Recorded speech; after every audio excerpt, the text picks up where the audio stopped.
নমস্কার বন্ধুরা, রীতা বিদুষী কিচেনে আপনাদের সবাইকে স্বাগত। আমি আজকে বানাবো বরবটির তরকারি।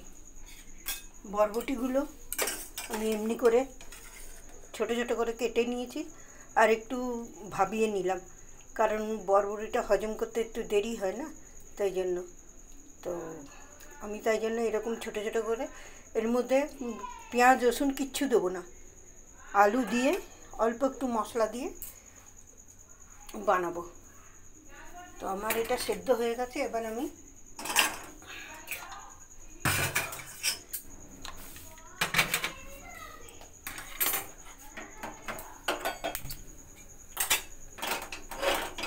গ্যাসটা জ্বালিয়ে এটা বসিয়ে দিলাম। এর মধ্যে আমি আলু দেবো। আলুগুলোকেও আমি সেদ্ধ করে নিয়েছি। তো এটা আমি একটু তেল দিয়ে দিচ্ছি।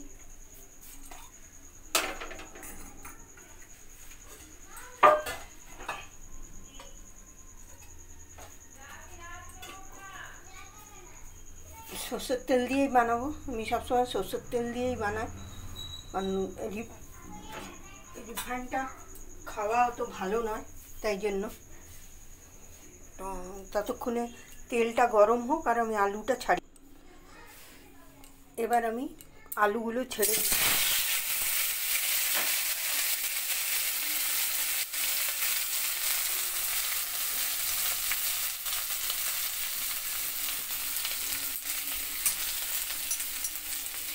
একটু হালকা ভাজা করে নেব,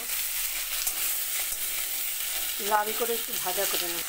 আলুটা একটু লাল করে ভাজা করে নিচ্ছি। এরপর এর মধ্যে আমি মেথি আর তেজপাতা ফোড়ন দিচ্ছি, দিয়ে আবার ভালো করে একটু নাড়িয়ে নিচ্ছি। আর একটুখানি হলুদও দিয়ে দিচ্ছি, একদম অল্প হলুদ দেবো।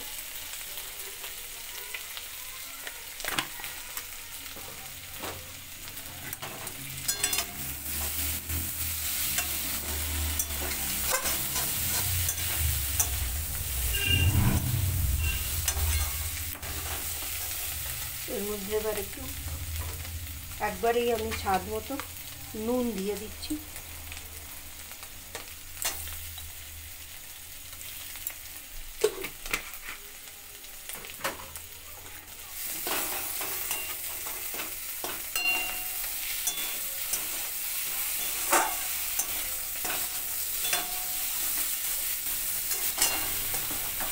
এর মধ্যে আমি এই মশলা দেবো, জিরে, হলুদ আর একটু ধনে।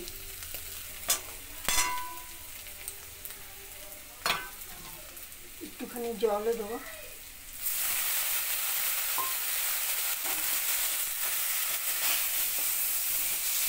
একটু ভালো করে কষে নিই। এবার আমি এর মধ্যে এই বরবটিগুলো ছেড়ে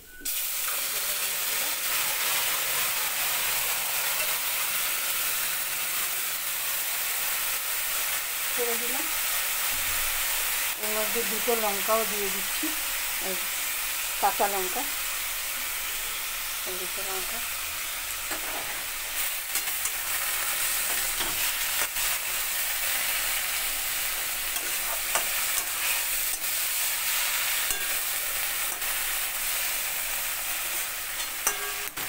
একটুখানি এর মধ্যে মিষ্টি দেবো, একদমই অল্প।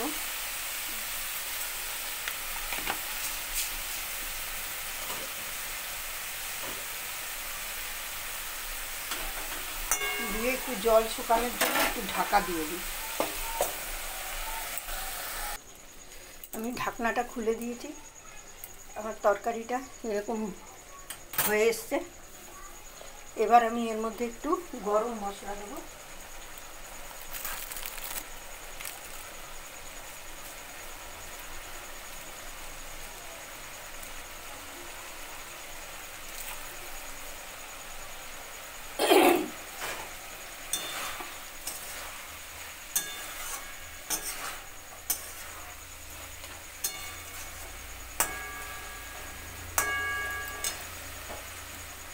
গ্যাসটা বন্ধ করে দিলাম।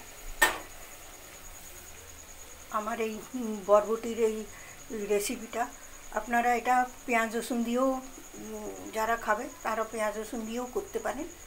একসাথে পেঁয়াজ আর রসুন দিয়ে আমি আরেকদিন এরকম করে দেখাবো। আর এটা রুটি দিয়ে, এইরকম তরকারিটা রুটি দিয়ে খেতে বা একটু মুগের ডাল হলো বা যে কোনো ডাল বানিয়ে নিয়ে তার ভাতের সাথে খেতে খুবই ভালো লাগে। তো আপনারাও এরকমভাবে বানিয়ে খাবেন। অনেক সিম্পল, বেশি মশলা লাগে না।